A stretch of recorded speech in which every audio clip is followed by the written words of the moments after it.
Hello, hello! It's your boy, Eli. I say that because I hear kids say it sometimes. That's not true. I don't actually hear kids say that anymore. Alright, I'm gonna do this. This is what I'm going to be doing. This is the thing that's going to be happening. I haven't done an animation video in a long time, which is funny, cartooning. And it should be very apparent once we get started why exactly I don't do videos like this, because you can't finish them. There's no way that you can finish an anime. Like, even doing a time-lapse of you working on the animation would just be a nightmare. It would be thousands of hours. But what I am going to do is just show off Toon Boom, how I generally work these days. Because I have done one of these in the past, but it was whenever I first started, back in like 2012 or 13 or maybe even 11, I don't remember. And that was garbage. And this is garbage too, but it's going to be a different form of garbage, which is the best kind of garbage. Alright, so this is Toon Boom, is what we're working on. And in this particular example, I am working on a Game Grumps animation. Haven't done one of these in a long time. I've never done one with Danny in it, so I figured, why not? I'm sure a lot of you are outraged by the idea because of YouTube politics or whatever stupid shit that children care about that's not actually important at all. So, I split up a bunch of audio. Audio track is way up here somewhere. Nah, there it is. Where I took all their audio, split it up. Like, that's one part of the process that you're not going to get to see today. Actually, no, I'm not going to open up Audacity while I'm recording in Audacity. That'd be a bad idea. But I split up a bunch of audio, overlaid music and stuff, and sound effects on top of it. It's a grand, big old mess. And in this particular example, one of the problems with doing a Game Grumps animated specifically is that so many of their scenes and videos have already been animated, either by them commissioning them or it just happening. That there's almost nothing that you can find that hasn't been animated by someone already. But in this case, I got really aggressive about it and decided that I would just... like, this is from the Sonic Forces LP, and it's split up, like all the audio is split up across like 20 different parts. And it's all been pieced together in a very clever way to make some hilarious jokes. But you get the idea. This is the reason why I'm able to animate this, because it's just a mess of audio mixing. Alright, so this is Toon Boom. This is what we're getting at here. Let me go over the general premise of how you do this. Whenever you first open Toon Boom, it's probably going to look something like this, except it'll have like one... Wait, hold on. It'll have like one thing down here. It won't be called Draft, it'll be called Layer 1, I think, and it'll just have one empty layer, and that's all you do. But this is your timeline. Whenever you click on one of these little cells in your timeline, you can start drawing on your timeline. So if this was open and unlocked or something, you know, you start drawing on this and you just go. Okay? Now, I'm not going to teach you every single thing about Toon Boom because, like any art program, you can quote-unquote learn it and still not know major components of it years and years after you've started working in it. But there's plenty of things about Psy and plenty of things about Photoshop that I still have no idea even exist. And same thing goes for everyone else. Like, there's lots of things about them that I know that other people don't know. Just one of those things. That's the reason why I'm showing you my personal process. Okay, so what I usually do is I will start drawing on a draft layer, like just primaries. Let me turn that back on, actually. So you get all your visuals here. And this is just sort of an animatic. This part takes the most time. Well, I take that back.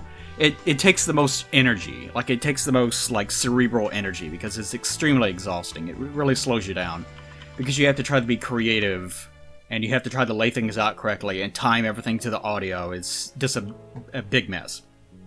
Okay, so I lay that out first, and now I guess I'll go over the tools. Like, here's your selection tool. This is just for selecting areas. Let me unlock something. This is just for selecting stuff. You know, this is all this does. Nothing special. And if you hold it down, you get different little submenu things. Cutter is pretty important because it allows you to select areas like this and delete them. Or, more importantly, with the cutter tool selected, you can do a little swipe and it'll delete whatever vector line that you have drawn. Now, it's important to know that this is all in vector and not in raster. In other words, these are not actually lines. This may not make any sense to you.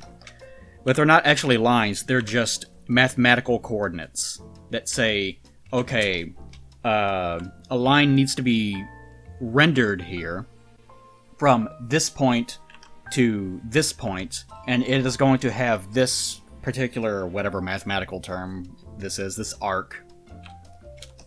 Parabolas. I just don't think of math things. That's a math thing, isn't it? It's probably very wrong. But that's how it works. So whenever you're actually using the cutter tool, it's just saying, alright, remember that coordinate system? Just get rid of it. And that's what it does. So that's an important tool. You'll be using a lot to do cleanup. Like if you... Like, look at this little thing down here. Like this little overhang right here. We don't want that. So to swipe across, it's gone. Right? That's what you use cutter tool for. It's just cleanup.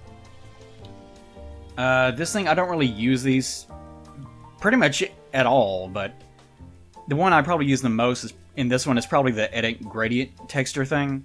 And that's for if you are... where is it? Like here's a filter that I'm running. Let me actually go back real fast. Like here's a filter. Like here's a picture of Rouge here. And right now I have a filter on top of it, and if I have it enabled, you can't see anything because it's not in render mode. And this is render mode, this little button right here. Use this to see what the final output is going to look like. And I'm using this filter to overlay on top of this area, so that it gives a little bit more. I'm probably going to change this in the future, but this is the general gist of it. But anyways, whenever you're editing the gradients, if you select this tool, the gradient tool, and then select the area, it'll show you which direction the gradient is coming from. So if you have like a white to orange sort of thing going on here, then you can turn this, and it'll change the position. Just like that. Isn't that fascinating? Yeah, it's fascinating. Actually, this probably should have been... Probably should be more like that. Actually, more... That's a bit better. Alright, we'll keep it there. Alright, but you get the idea. That's what I use that tool for. All this contour editor, pencil editor, smooth editor, perspective stuff, I don't really use it. Contour editor is... let's see. Just to show this briefly, get out of render view. Contour editor, I think, is whatever you select, if it'll actually do it.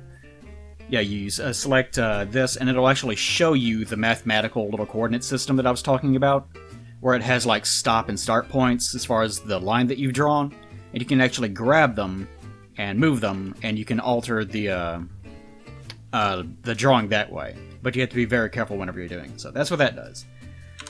Brush tool is mainly what I use for drawing. The thing I like about Toon Boom is that your ability to draw is really nice. You can change your, of course, brush settings and whatnot. But one thing to note, usually if you're having to do very controlled things like in-betweens or something, and you're having to like draw a line that's just like so, then you might get like a lot of wobble on your line as a result of that. So that's the reason why you actually want to, using the letter B to bring up the brush tool, by the way, you want to bring up your smoothing to something else. I'm usually, like in this one, I'm working on 20. You don't want to have the smoothing to be like insanely high, because if you have it insanely high, then the program tries a little bit too hard to correct it and straighten it out, and as a result, it may actually fuck up your lines for that reason. And actually, now that I'm here, I need the cutter tool. There we go. I need to get rid of his overhang on his pupils there. So that's that. The alternative to this is using the pencil tool, which is a very different sort of thing. Now this is important to note. There is a distinction between brush strokes and pencil strokes in this program. This is going to get extremely complicated. But if you're doing something like text or drawing lines, for example, lines are probably the most obvious example. Like if you're drawing like a rectangle or something, and you decide that you want to draw like a box or something like that. and you draw like one side of it. And you're going to do a 3D perspective thing, and it's going to be like this. If you do that, you'll notice that you can't really interact with it in the same way that you can with a brush. Like if you have like a line going through it, or there's a brush line that's not a pencil line interacting with it, then you might be able to interact with it cleanly, but other times it creates a huge amount of problems. In that case, you select everything, go up to Drawing and Convert, and you actually have to convert it either to pencil strokes or to brush strokes or so on, and that'll fix most of your problems. If you ever run into that, which is a very, very specific example that drove me crazy whenever I discovered it years and years ago, and now I can't even think of a proper reason to even use it, but I do use it, and I've used it already whenever I was drawing things earlier on, but it won't come up in this video. So, I'll just ramble about it and confuse you. Mission complete. Okay, text tool, pretty apparent. Whenever you do text, it renders it out not as brush strokes. So if you need them to interact with one another, you have to break those apart as well. Eraser, I don't really use the eraser, but it's there. Here's all your paint bucket stuff. It works the same thing as Photoshop. You know, just whenever you're ready to start coloring things, then you'll just start doing that. And there's also an unpaint. So if you actually painted something and then you want to get rid of it, you use your unpaint tool, which for me, I bound that as U, and it just gets rid of it that way. So if you start applying paint and then you're like, well, it doesn't need to be that, it needs to be something else, but I need to get rid of it, and you get really confused, like, how do I get rid of it? How do I get rid of it? It's because there's an unpaint tool. And here we go, here, like the line, rectangle, ellipse, polyline tools. You can probably guess what all these do. And I've already shown those off. This is your color picker. Just if you see there it changed, like if I'm on blue and I select what is my line color, it'll go right to it. Just color pickle. Yeah, color pickle, that's what it is. That has something to do with you know what, these have something to do with animation that I'm not going to go too much into. But this basically just controls like the rotary axis for things. Just don't worry about it. Don't worry about it. This one too, don't worry about that either, because I'm not going to be using it. I will tell you that, this is a finicky thing. Don't worry too much about this. I have to change my settings and then change them back because of a bug in this version of YouTube that they never fixed. But this is how I used to animate. Like you'll notice here, I have like one layer for Aaron's big dumb head, and then I have another layer for his smug expression, and that's all I'm doing. I'm just laying out one layer and then putting another layer on top of it to do sort of any minor quirks with the details, like any changes to the details, and that's all I'm doing. Whereas in the past, I would have huge folders, and there would be like one for the arm, and there would be one for the chest, and there would be one for the other arm, then there would be one for the mouth, and the eyes, and the whites under the eyes, and the pupils on top of the eyes, and the eyebrows, and just, I would have to do that to make a puppet, so that I could tween. And tweening is whenever you take your transform tool, basically, and say, you make a keyframe, and you do that by pressing F6, I think is the default. And you just drag it over here, and then you get yourself a tween. And it just does that. And if you're very clever about how you're doing it, then you can actually create movement doing that by puppeting things around the screen. But I have stopped doing that entirely. Like, there might be like one or two times where I do it, but like in this animation I'm working right now, it is entirely frame to frame. Which does slow you down a lot. A lot. Like, even doing, like yesterday I worked for 3 hours on stream, and we got from, let's see, I think it was from here to here. And that's all I did. Like, 3 hours of work, and it was just this little section right here. And that's all it was. Because, think about it, you know, how long does it take for you to draw a single picture? Like this picture, how long would it take you? It's not going to take a few minutes. Like, it's not going to be like 3 minutes of done. it takes a long time. So whenever you're doing a whole bunch of them in a row, it's going to take hours and hours of work. And especially, keep this in mind, I've started here, and we're working all the way over to here, and this is the amount of time, like I've spent a lot of time on this animation already, and I've only got this much done, like less than 500 frames. This is not the end of the timeline. It keeps going, and going, and going, and going. Like we stop here, we're at 1400 frames, keep going. Still going, still got a lot more to go. Even at this point, it'll be like 2 weeks or after this. Probably, minimum. Keep going, keep going, keep going, let's hurry this along. And we finally get to the end, and it's almost 4,000 frames.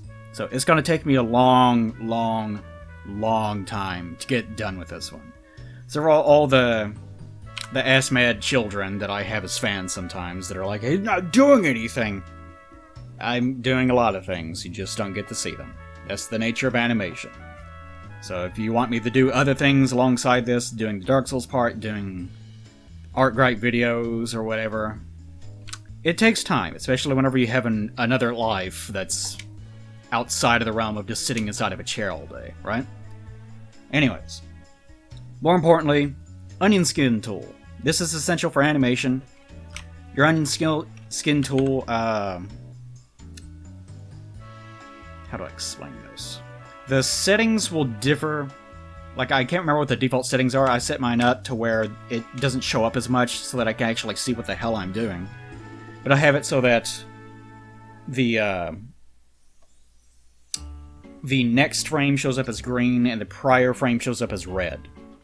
So whenever you're doing an in-between, like for example, we didn't have anything here and I need to draw a new pupil, then I would look at this and go, oh, the in-between needs to go directly in the center of these two. So I put one here, and that's your in-between. And that's just the basics of all, like, animation in this sort of format. Alright. And of course, here's your color palette stuff. I really wish that you could organize these things by folders, because if you could, I would organize them by character. I would have like an Aaron folder, or a drop-down at least, and a Danny drop-down, and so forth and so on. But you don't, so unfortunately you just have a giant-ass list that you can't really control in any way. Or maybe there is an option for that somewhere that I just don't know. By the way, if any other actual real animators are watching this, and you're like, hey, I know what he's doing! I'm self-taught, I don't really animate that much in the first place, I'm more of an illustrator.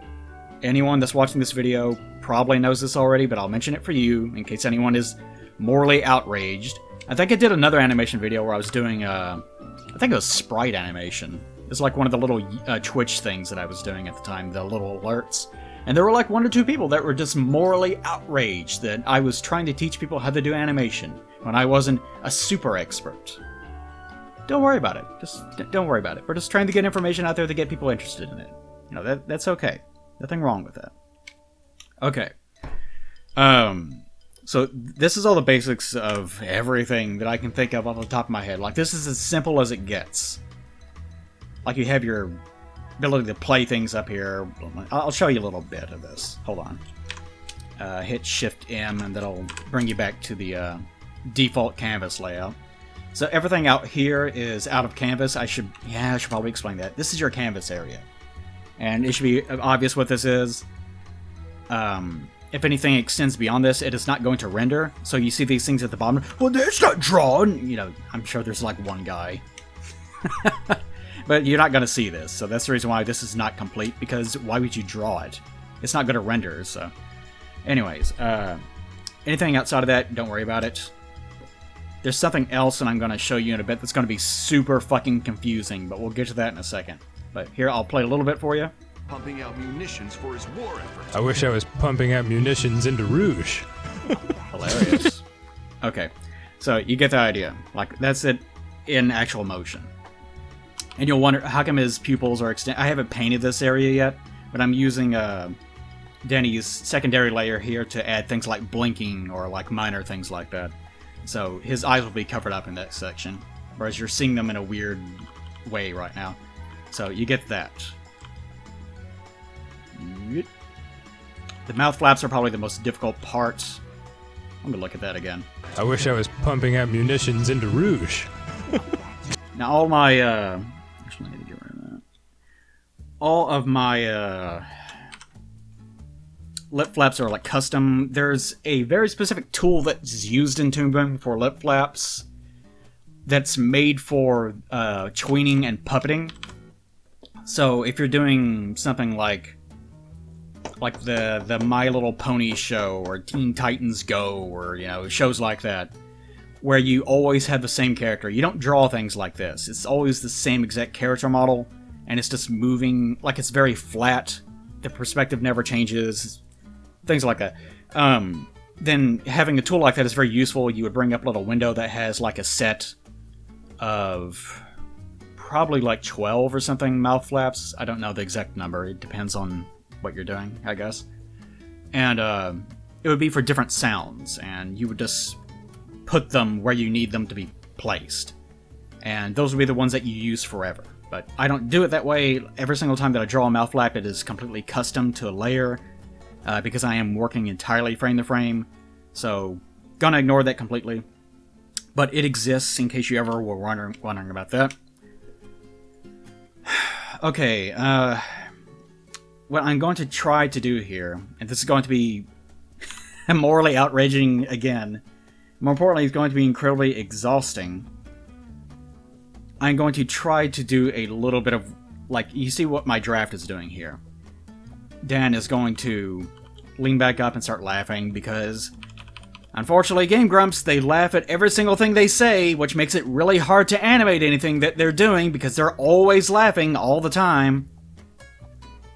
Not that I would know anything about that. But we're going to have to raise him back up and have him laughing. Now, I'm going to take some shortcuts here, which any good animator should be doing, right? So, what I'm going to try to do is, he arrived at this point, like here's where Danny is on the timeline. He came from here, and he drops down here. So I can actually cheat a little bit, and take this, paste him over here, and just go in reverse. Now you can just paste the entire frame itself by copying this on the timeline, but that means that if you make any alterations to it, like I'll do that example. Let's copy and paste this right here. Let's say if I draw a big line right here, you'll notice it stays over here, like on this part of the timeline, because these are actually the same exact cell. So in order to avoid that, you just have to copy all the contents of the timeline and put it over here. Oops. And I'll get around it that way. Now he's going to be doing this more evenly, which means I have to go all the way back here. And I'm probably not going to keep all these.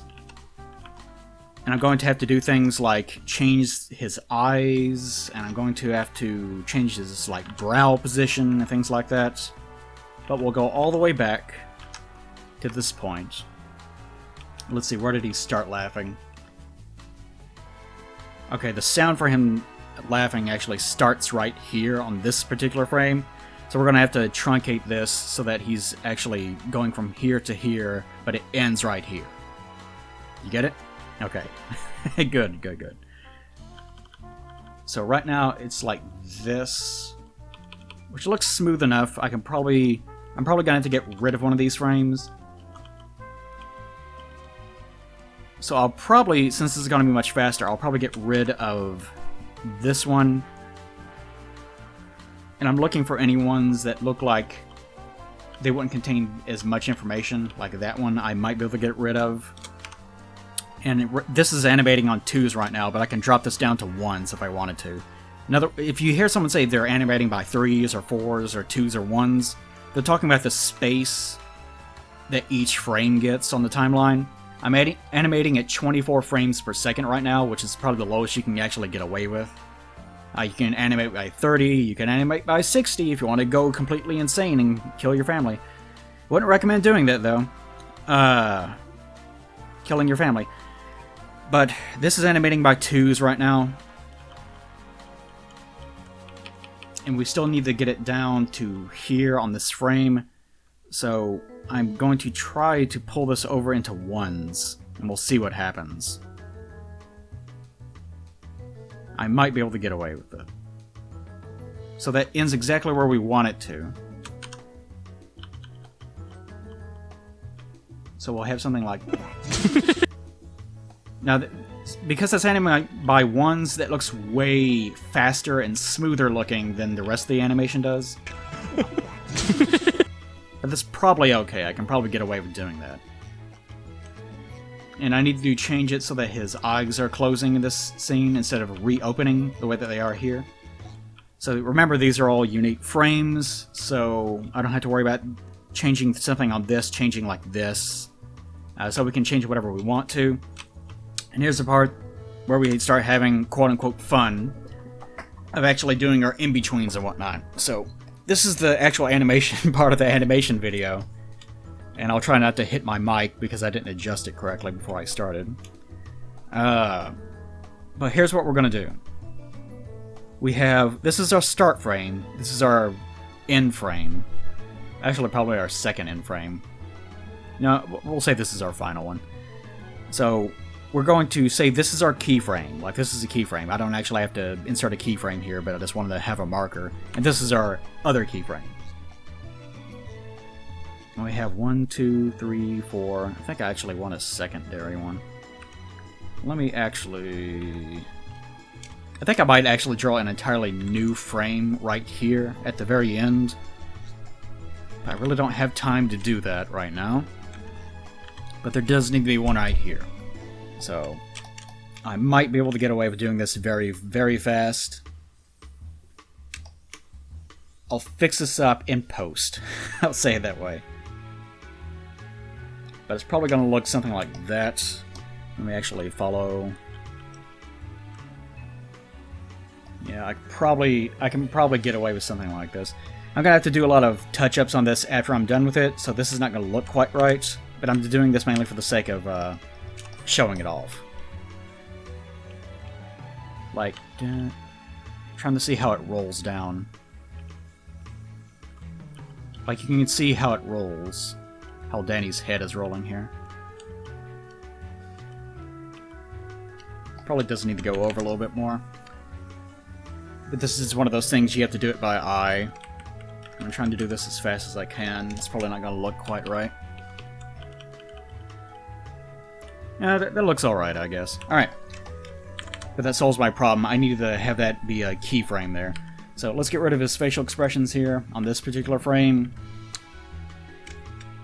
And I'm going to get rid of his mouth, and I'm going to use this layer on top to do all of his mouth movements, since it's going to be laughter, not one smooth transition. So we're going to keep this part empty, which is going to make him look like a hollow monster man. But that's okay. That's okay. So we're just going to try to draw what his eyes are going to look like. Give this a little bit of thickness. And if you used a line before, like you see, here's a line. All this is going to be closed up, so that doesn't need to matter too much. Here's a line right here for his eyelid. We need to make sure that that carries over. And we're going to have lines for like 1, 2, 3 for his eyebrow, and then another one right here for the where his eyebrow is sort of condensing down. It'll be something like that. Which that's making him look a little weird to me. I think it's because his probably a lot of it is that we're not getting his laughter yet, so that's not really going to look too right just yet. But the important thing is to get this keyframe looking correct. Do the same thing on this end. This is not going to look right. I can tell already that I'm going to have to fix this entire keyframe. But we're just trying to show this off as quickly as possible. It'll be something like this anyways. So, we'll have ourselves our keyframe here. Let's actually make this a little bit bigger. If I don't have this at least marginally looking okay, it's going to be extremely bizarre to even try to talk about it. So it's something like that, I guess. Bring it down a little bit. So something like that. Okay, so this is keyframe 1. This is where we started from, so that's okay. Now we can go ahead and start getting rid of all the expressions, because these were copied over. Just make sure this is all cleaned up.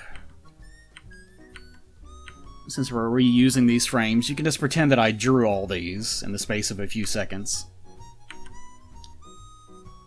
So now we have... This is what it would look like if you're doing a completely raw animation, where everything was completely clean. Let's go ahead and get rid of his mouth, too.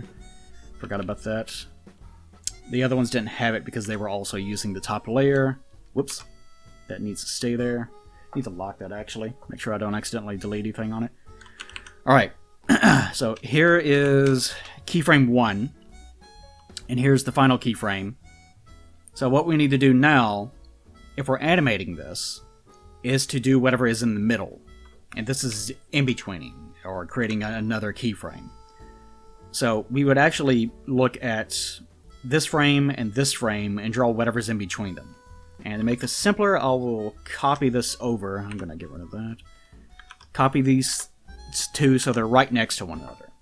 And with our onion skin thing on, you can actually see them both together at the same time. So what we actually have to do now would be, and I'm gonna, even though we already have this frame drawn, we just need to do the eyes, right? But I'll show you this anyways. Is in this case we would look and see like where all of our lines are. Like here's the line for the side of the face, and here's the line for the side of the face. And this is the easy part about doing in-betweening or doing animation in general, is you just have to say, well, it's going to be whatever's in the middle. So you just draw a line right there. And you're done. That's in-betweening. That's animation. It's just looking, it's like drawing a good picture once, then drawing another good picture, and then just drawing whatever's in between those two pictures so that they blend together. And that's all it is. So you just look at wherever the middle point is. And here's another important thing. If you ever see, like on your onion skin, that your two lines are overlapping like this, and they form like a little X right here, that usually, not always, 100% of the time, but that usually means that whenever you're doing your in-between line, it should also intersect that same exact point, if the two keyframes are doing it. Again, not always for that one actual real animator that's like being aghast that I'm saying things right now, but that's a good general rule. Kind of same thing here. You get the idea. Like you're just constantly doing this. And the wider apart your keyframes are, the more difficult it is to do this by eye. Like sometimes you'll get things like this where it's like, I thought that I drew these correctly, but it kind of looks like everything's spaced too far apart. You might get something, like you might draw something, I'm trying to do something incorrectly to fuck it up, to show you what not to do. But like let me actually do it incorrectly.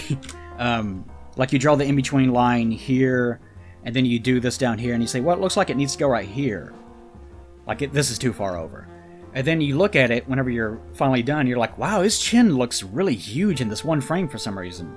And then you have to go back and say, oh, it's because whenever I was doing the in-betweens here, I didn't put it directly in the middle. I left a little bit too much to one side.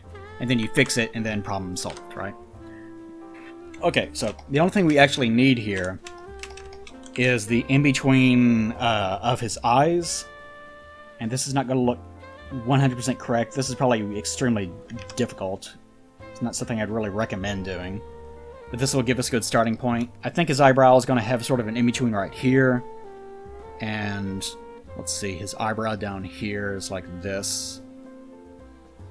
So one thing we can also do is we can sort of try to draw this one on top of this one, if it's varying up a little bit too much. Draw something that looks sort of like it. This is a trick. And this line was up here, but on this one it's down here, which would be like right here. So we do something in between, which would be like right there. And so we just take this, and move it to where it needs to be. Rotate a little bit.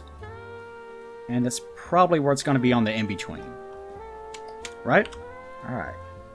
And same thing with the eyes. Actually, now that we have this here to act sort of as guiding line, we can probably go ahead and move this over to whatever our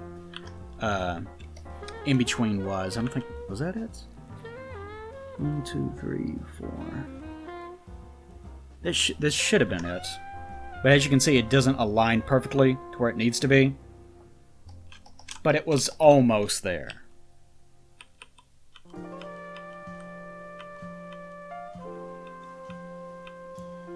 Kind of feels like this one should be there. But you can see what we're doing here. I'm going to have to do a bunch of corrections on this, actually. The important thing is to make sure that your keyframes look right. Because if your keyframes look right, then you don't have to worry too much about your in-betweens. They'll sort of just naturally occur, so that they look okay. And again, I'm going to have to correct this one, because that looks really weird. So, the general idea is that his eyebrows are going from a down position to this position of being up. So this middle one should be the one where they're the most straight, like they're straightened out the most. So you just do the same thing here. Like now we have keyframe 1, keyframe 2 over here, and keyframe 3 in the middle. So now we can actually draw whatever's in between on these frames. So on this one, we have 2 frames right here that we need to draw that are in between this frame and this frame, like these 2 keyframes. So on this one, it needs to be the line for his eyebrow needs to be a little bit down here, and the one for his eyebrow on this frame would need to be about right here. So his eyebrow would do like this, transition into that, and then same thing for these 2. You would get something that's like this, and then like this.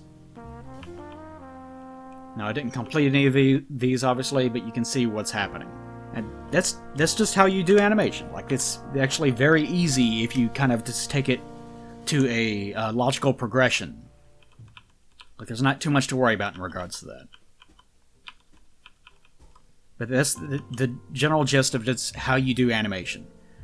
Start with a couple of keyframes. Do the keyframe in between those, that is directly in between them, which is not always the case. It depends on the kind of movement that you're trying to create. This will just be something that comes with experience, I guess. Like, they're called keyframes not because they're directly in the middle of each other. They're called keyframes because this is your keyframe. Like, this is the most important part of the movement that you need to get down. And it's up to you, in your experience, to identify what those movements are, so that whenever you are doing your in-betweens later on, it actually looks correct. So, in this case, this is sort of easy in that regard. Because this is one smooth animation, so I don't need to worry about it too much.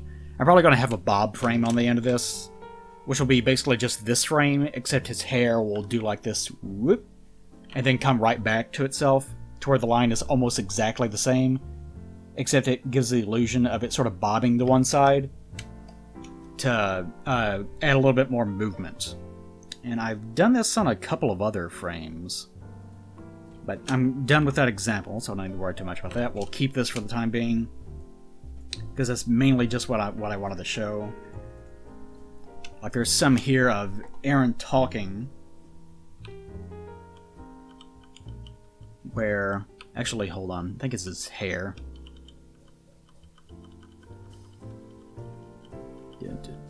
Yeah, see? Like, here's a bob frame right there. You have his hair just kind of popping up briefly. Hey, Rouge, what's up? See? This adds a little bit more life to it. It doesn't take too long to do it, since you're basically just copying an entire frame and just making one sort of minor adjustment to it. It's a little bit more life to it. So I'll probably do that at the end of that. But that's the gist of it. That is the gist of animation. not too much to worry about there. There is one final thing that I wanted to show that is going to make you lose your mind. It will not make any sense to you whatsoever. But if you're wondering about things like this filter, like here's my filter, and we had this turned off because, render mode, you use your render view and suddenly you can see it. If I actually had any colors under it, which I don't right now, this one you can see. You're getting that by using modules. And this is going to be different if you're using something like Adobe Flash or Illustrator, whatever the fuck they call it these days. I don't use that because Flash or Illustrate's ability to draw lines is fucking garbage. And the program crashes constantly and barely works. I can't remember the last time Toon Boom just crashed, straight up crashed.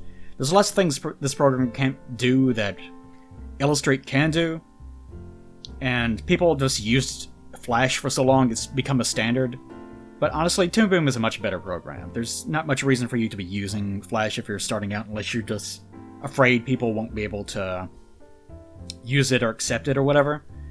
The only thing that it really does that Toon Boom doesn't is it has scripting so that you can make things like Flash games or whatever, or actually control it that way. So that is one thing that Toon Boom does lack. Not going to go into that though. I wanted to show off modules. There's lots of modules. Here's all modules. Here's my favorites menu. There's a lot of them.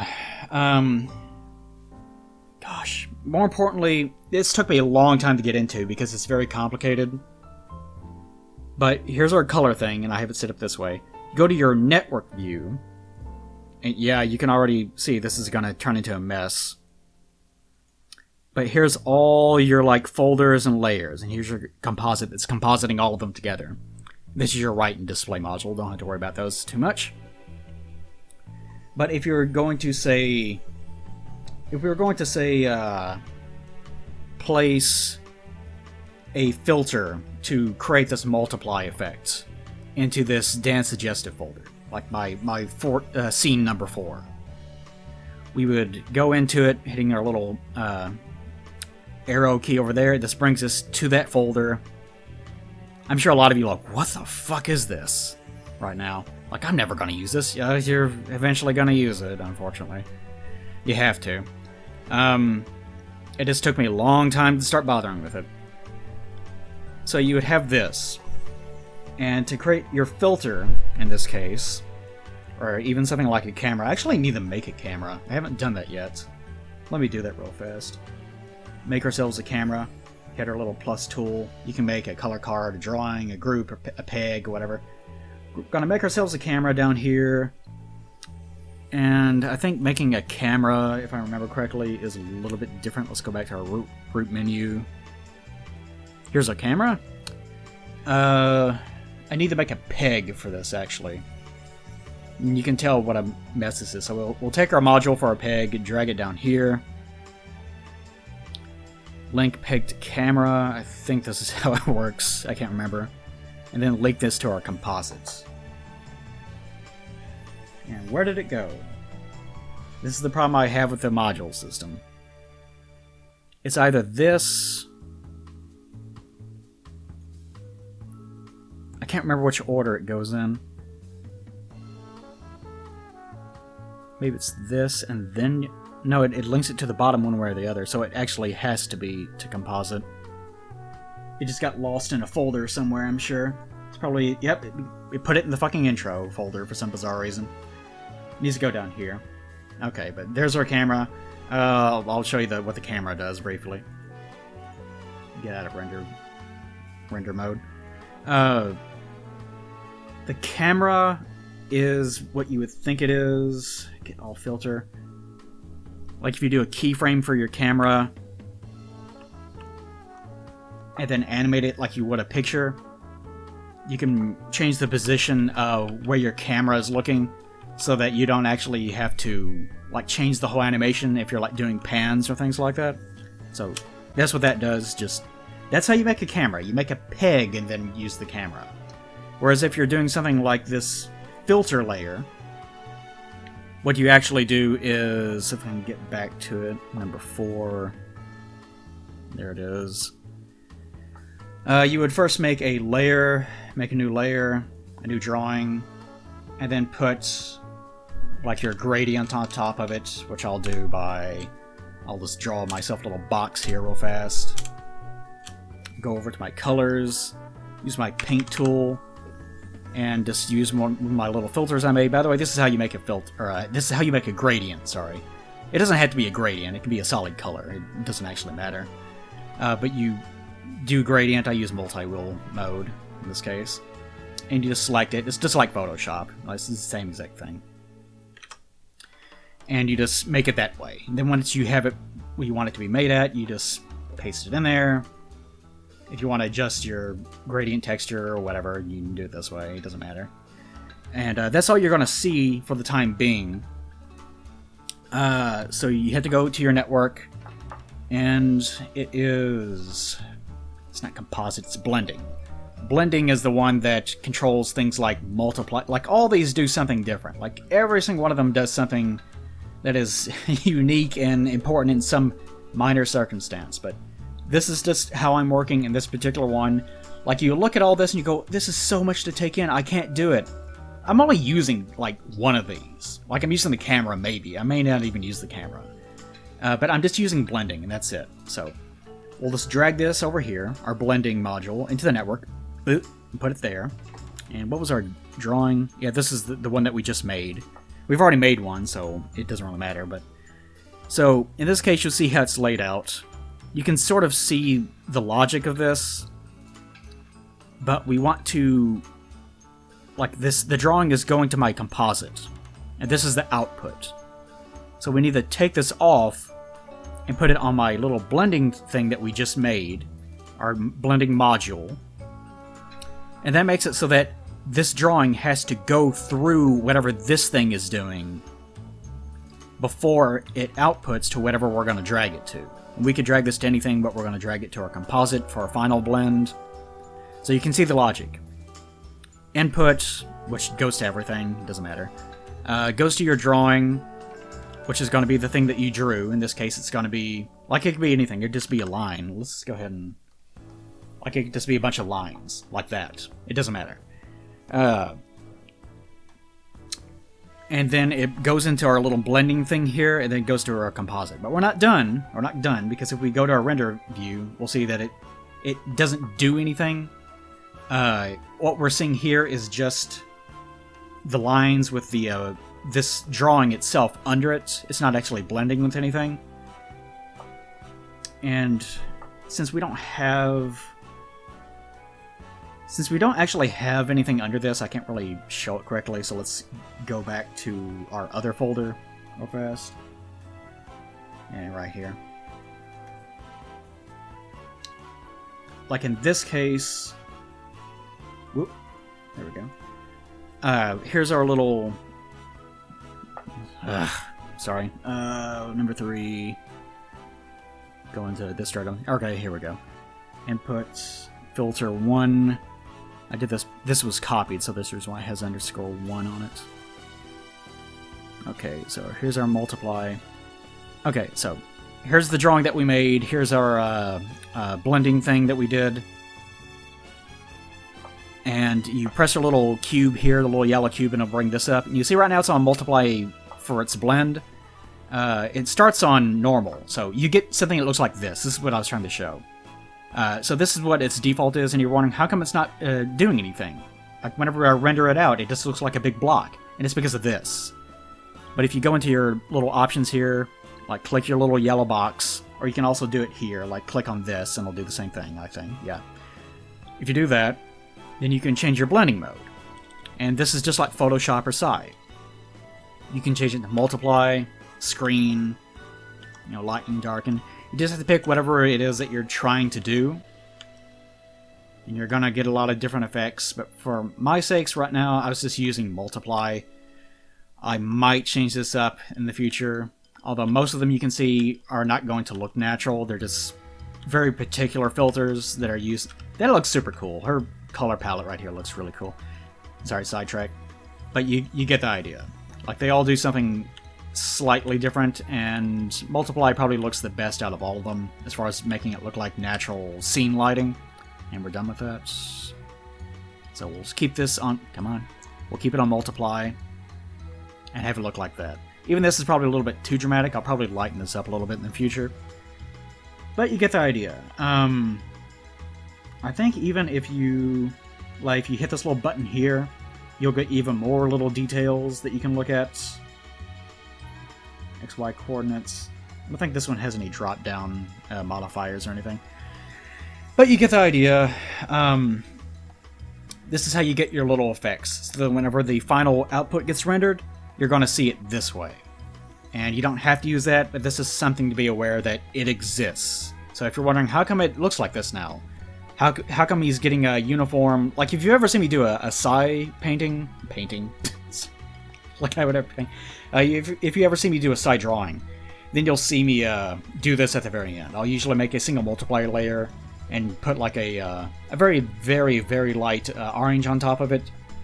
And that sort of unifies the colors and gives it a little bit more of a warm tone to it. I just like doing that. This is something I do. And this is how I was doing it. So...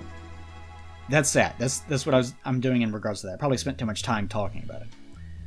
But that's how it do. That's how it do. I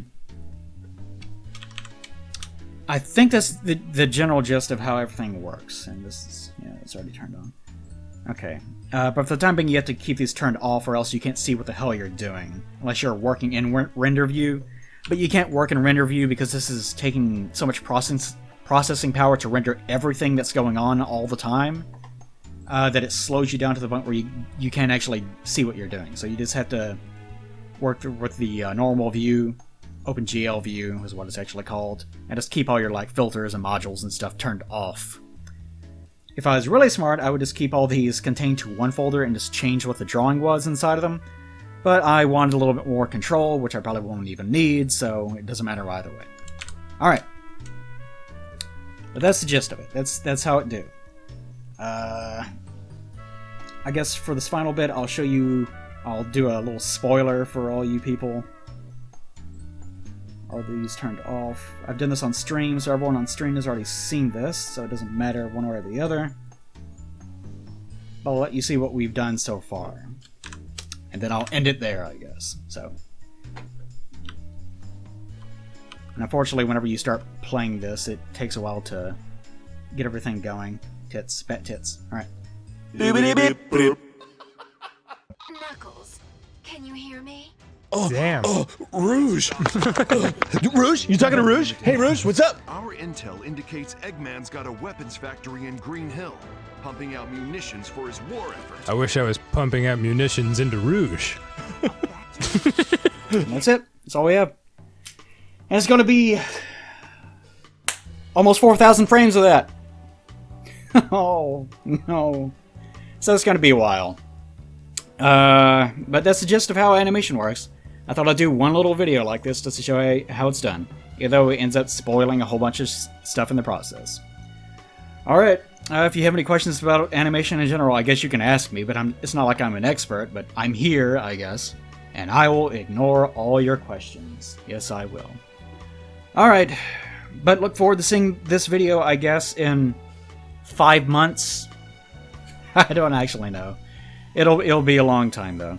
I'll do videos in between that, because I have to.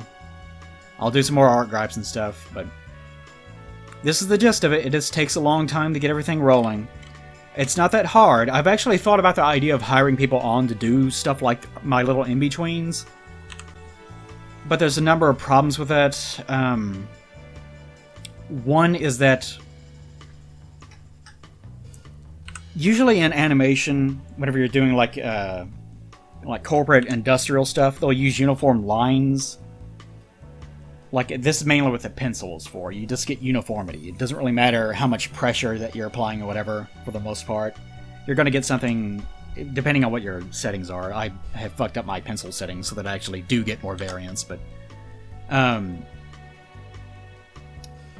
you'll work with something that makes everything very uniform, which is what I don't want. I actually do want to have variation line thickness and stuff like that, because I think like an illustrator.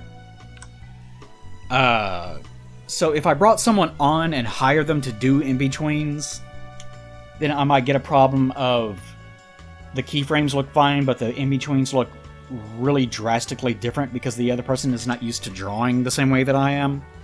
Plus, most people that do this sort of work use Animate, Adobe Flash, and they don't use Toon Boom. And there's not really a seamless way to convert them both between one another, so we might run into that problem as well. I thought about the idea of maybe I can get someone to do my coloring, but honestly the coloring doesn't take that long. Like, all you're doing is just like picking the color and just like, oh, his hair needs to look like this, so I'll just do his hair like this in every single frame. And that's all it is. Like, it doesn't take much time at all. The only other thing I could really use is like shading. Like, you'll notice on all these frames, hold on, go back, come on, timeline. All these frames, there is no shading. Like, I used to do like very elaborate shading on all my stuff. Like, I would do like a thing here and have this be dark, and then maybe have a tritone, and this part is even darker, and just have individual little like shader color palette things for all that. And now it's just flat. It's completely flat, which I don't really like, but wow, does that speed things up really fast. And this is the fact that I have drop shading is what has allowed me to do animation like this, where I'm actually going frame to frame. Because if that was not the case, I would probably have to go back to doing tweening, which I definitely don't want to do. So this has been saving a lot of time. But actually trying to do the coloring and the shading on top of this, I don't know if that would even be possible. And by the way, this is another tool that I didn't show off. The strokes, the stroke tool. You can bind it to whatever. I have it bound to N in this case. In the case of the stroke tool, like say if you wanted to do something like I want to do shading on his eyes.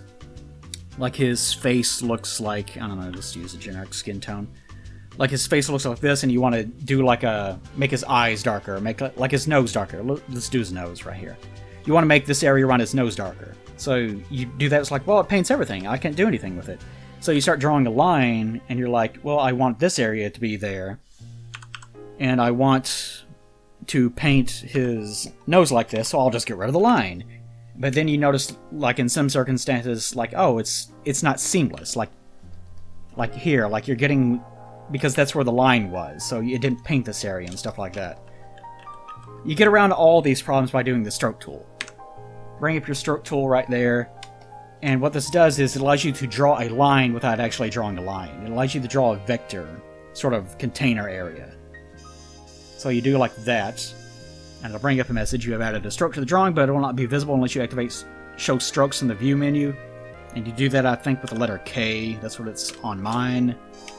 And it allows you to see, like, all these little blue areas, that's all your strokes. So it shows you that you have one drawn here, so. Now you can paint it, and you don't have to worry about there being a line there. Turn it off, and that's what it looks like. So this is how I used to do shading, but like I said, I just don't have the time anymore. Especially with the way that I'm working now. So this is basically impossible. So... animation! That is animation. The wild world of boring, tedious, time-consuming, market-destroying animation. Where people, what's he doing? How come he's not working? It just takes a long, long time, unfortunately. It takes a very long time. That's animation. And that's why you can't monetize, why you can't make a living doing animations on YouTube. Because it takes a lot of time, and YouTube doesn't give a shit. Because it just wants videos of people fighting suicides in forests, or whatever the fuck they're doing these days. Alright, so, that's that. Hope you guys enjoy watching me make myself miserable. I actually do sort of like animation. It's very, like, doing the little in-betweens is pretty relaxing. It just takes a long time. That's the gist of it. So if you see me doing this and you're like, I could never enjoy doing that, don't get into it then. But if you look at it and it's like, I don't know, it'd be kind of fun to just shut my brain off and do something, and then whenever I'm finished doing it, look up and see that I made something that looks amazing because it's animating a certain way. Like if you enjoy that, if you like being able to draw this and then look at it and go, wow, I actually did that. It's actually rendering out correctly. Isn't that amazing? munitions for his war effort. I wish I was pumping out munitions into Rouge. Me too, buddy. But if you do that, and you enjoy that, maybe get into it. No, just try. Just do a little 30-second loop of animation or something like that. It never hurts to try to improve yourself, or to try to expand the amount of experiences that you've ever had. Who knows, maybe you could be talking with some dumb slut at a bar. Like some big, burly, manly slut. I actually started imagining like a really huge, buff dude. I'm a slut. And you're like, I used to do animation. And you actually didn't. Like, you did it 30 seconds one time, but you had the experience. And now you're gonna get laid. Because you drew someone's hair bobbing the one slide briefly and then gave up. And now you're getting that thick, burly, slutty man meat. Or whatever the fuck's going on with you. I don't know. Alright, that's the video. Bye.